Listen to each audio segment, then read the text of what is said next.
Hello भाई। तो पिछले वीडियो में हमारा कंप्यूटर तक हुआ था फंड उसके कैरेक्टरिस्टिक्स के बारे में हम बात करने वाले थे। तो देन कंप्यूटर का जो कैरेक्टरिस्टिक्स में हम लोगों का था, तो कैरेक्टर्स में सबसे पहले हम ऑटोमेटिक के बारे में बात करेंगे, फिर एक्यूरेसी, स्पीड और डिलीजेंस, और बाकी को अगली वीडियो में देखेंगे। चार को इस वीडियो में हम कवर करेंगे। तो फर्स्ट जो हमारा आ रहा है, ऑटोमेटिक। कंप्यूटर को ऑटोमेटिक क्यों कहते हैं? कंप्यूटर को ऑटोमेटिक कहने का मतलब वो पूरी तरह से ऑटोमेटिक नहीं होता है। वो कुछ हद तक ऑटोमेटिक होता है। जैसे अगर आपको कोई ऐप खोलना हो, कोई सॉफ्टवेयर खोलना हो, तो आप बस उसको क्लिक करते हैं, बट क्लिक करने के बाद जो जो होता है वो कंप्यूटर खुद करता है। इसीलिए उसको ऑटोमेटिक कहते हैं। जैसे फर्स्ट स्टेटमेंट जो हमारा ऑटोमेटिक में होगा, computers are automatic machines because it works by itself without human intervention and this line, जो लिखा है उसमें लिखने का मतलब ये नहीं है कि ह्यूमंस का कोई थोड़ा सा भी इंटरवेंशन वर्जन ना हो। कुछ होगा, जैसे ओपन करना, क्लोज करना। वो क्योंकि आप क्लिक करोगे, लेकिन क्लिक करने के बाद जो कुछ भी करेगा कंप्यूटर अपने से करेगा। तो अगर आप रियल लाइफ एग्जांपल हो, तो जैसे अगर आप पीसी खोलते हो, मोबाइल खोलते हो, आप सिर्फ एक स्विच ऑन करते हो, लेकिन उसके बाद स्विच ऑन होने के बाद सॉफ्टवेयर किस तरह से रन कर रहा है, किस तरह से नहीं कर रहा है, तो वो सब सारी जानकारी जो होती है अंदर उसके कोड्स में और उसके फिजिकल पार्ट्स में होती है। इसीलिए विथआउट क्यों इसलिए लगा है, क्योंकि जो भी आंतरिक, जैसे सॉफ्टवेयर के अंदर का सिस्टम के लिए पहला लाइन जो भी लिखा है वो अंदर के लिए लिखा है। जैसे अब सेकंड लाइन में देखिए, one it stars on A job they carry on until the job is finished. अगर आप उसको कोई भी, जैसे आपने सॉफ्टवेयर खोला, तो खोलने तक मतलब खुल गया तो फिनिश हो गया। तो जब तक आप उसे ऑर्डर नहीं देंगे तब तक वो शुरू नहीं होगा। ऑर्डर देने के बाद जहां तक आपको चाहिए वहां तक वो ऑटोमेटिक होता है। तो थर्ड स्टेटमेंट क्या है, computer can not start themselves. Computer को स्टार्ट करने के लिए ह्यूमन एक्टिविटी की आवश्यकता होती है। चौथा जो हमारा स्टेटमेंट है वो ये है कि they can work from the instructions which are stored inside the system in the form of program which specify how a particular job is to be done. अभी मैंने कहा तो जो उसके कोडिंग में होगा, कोडिंग मतलब जो प्रोग्राम किया गया होगा कि आप अगर इस बटन को क्लिक करेंगे तो अगला वेबसाइट या सॉफ्टवेयर या एप्लीकेशन खुलेंगे। वही हमारे चौथे स्टेटमेंट में लिखा है। तो कंप्यूटर पूरी तरह से ऑटोमेटिक नहीं होता है, ये बात याद रखिएगा। ऑटोमेटिक होने का कुछ शर्तें हैं, कुछ कॉजेज हैं। इसीलिए स्टेटमेंट आपको चारों याद होना चाहिए। कोई कहे कि कंप्यूटर ऑटोमेटिक होता है बट सम रीजंस पे। देन तो ऑटोमेटिक खत्म हो गया। अब हम अगले अपने उस पे चलेंगे, एक्यूरेसी।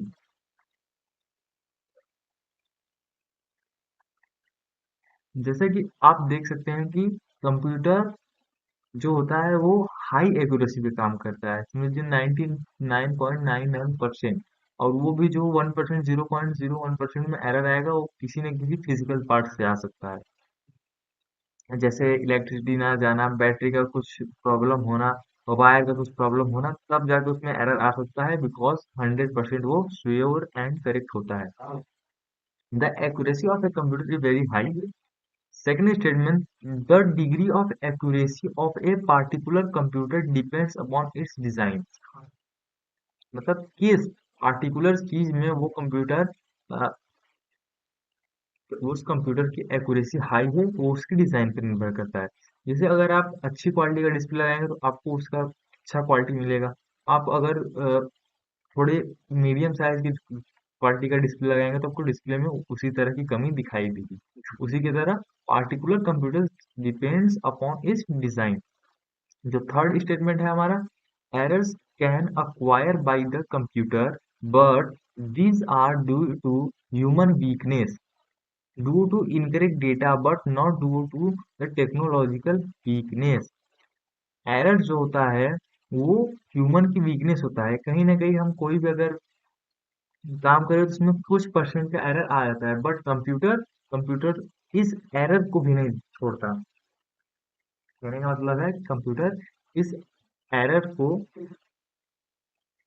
ठीक कर सकता है। वो सजेस्ट करेगा, अगर आप कोई गलत मी जैसे आपने गूगल पे कोई मीनिंग टाइप किया तो वो आपको सजेशन देगा, आप ये मीनिंग लिखना चाहते हैं तो वो करेक्ट करता है कि अगर ह्यूमन से कोई एरर हो रहा है तो उसको भी सुधार देता है। एक्यूरेसी में यही इतना टॉपिक्स है। एंड स्पीड, अब बात करें कंप्यूटर की स्पीड की। Computer is very fast device, जैसे कि आप लोग जानते हैं।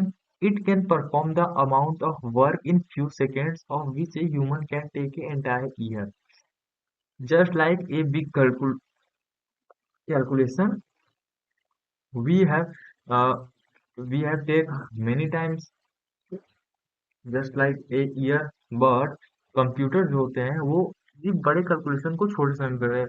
मान लीजिए हमें किसी नंबर्स को जोड़ना हो, कॉम्प्लेक्स नंबर हो, तो कॉम्प्लेक्स नंबर के लिए हमें थोड़े समय लग सकता है, but computer just like calculator, आप नंबर एंटर कीजिए, वो मिनी सेकंड में आपको आंसर गिव कर देगा।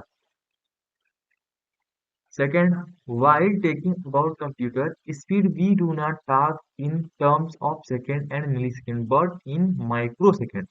कहने का मतलब ये है कि जो कंप्यूटर की स्पीड होती है उन्हें हम सेकंड्स में या मिली सेकंड में नहीं, उससे भी छोटे यूनिट में माइक्रो सेकंड्स में मेजर करते हैं। Third statement, a powerful computer is capable of performing several billions 1.9, कहने का मतलब है 109 बिलियंस अरिथमेटिक ऑपरेशंस पर second. Arithmetic means mathematical operations, means पर सेकेंड वो 109 बिलियन अरिथमेटिक ऑपरेशंस कर सकता है। ये स्पीड होती है कंप्यूटर की, 109 अरिथमेटिक ऑपरेशंस पर second. A powerful computer system, a powerful computer is capable of performing several billions 109 the next diligence, just like human। लोग थक जाते हैं किसी काम को करते करते, या ऊब जाते हैं काम करने के लोग, but in computer unlike human beings a computer is free from monotony, tiredness and lack of concentration. आप समझ सकते हो किसी चीज से टायर्ड होना, कंसंट्रेशन में कमी होना, मोनोटोनी होना, तो ये सब चीज जो होते हैं वो कंप्यूटर्स में या मशीन्स में नहीं होते हैं, इसीलिए वो एक ही काम को बार बार कर सकता है, जिसको ह्यूमंस या लोग वो करने में ऊब जाते हैं। ऐसे सेकंड जो है हमारा, it can continuously work for hours without creating any error and without grumbling, मतलब ये घंटों तक काम कर सकता है बिना किसी एरर के और बिना किसी परेशानी के। एंड अपने कंटेंट क्रिएशन में ये 100% एक्यूरेसी के साथ भी काम कर सकता है, जब तक कि उसमें कोई फिजिकल फॉल्ट ना हो, तब तक। If you give 10 million calculations to perform, it will perform with exactly the same accuracy and speed as the first one। अगर आप इसको मिलियंस ऑफ कैलकुलेशन भी दे देना, तो ये जिस स्पीड से पहला कैलकुलेशन करेगा उसी स्पीड से लास्ट वाला कैलकुलेशन भी करिएगा। ये मतलब कहने का मतलब है टायर्ड नहीं होगा। अगर आप एक ही काम को 100 बार 200 बार कर लेंगे तो उसमें होगा कि आप थक जाएंगे, तो फिर सोचेंगे इसको थोड़ा धीरे करते हैं। पर कंप्यूटर जो होते हैं इस काम को, जिस काम को, जो काम वो पहले बार में जितने स्पीड में करेंगे उसी स्पीड में वो फिर वाले काम को भी करेंगे। तो अगले वीडियो में हम बात करेंगे इसके आगे के कैरेक्टरिस्टिक्स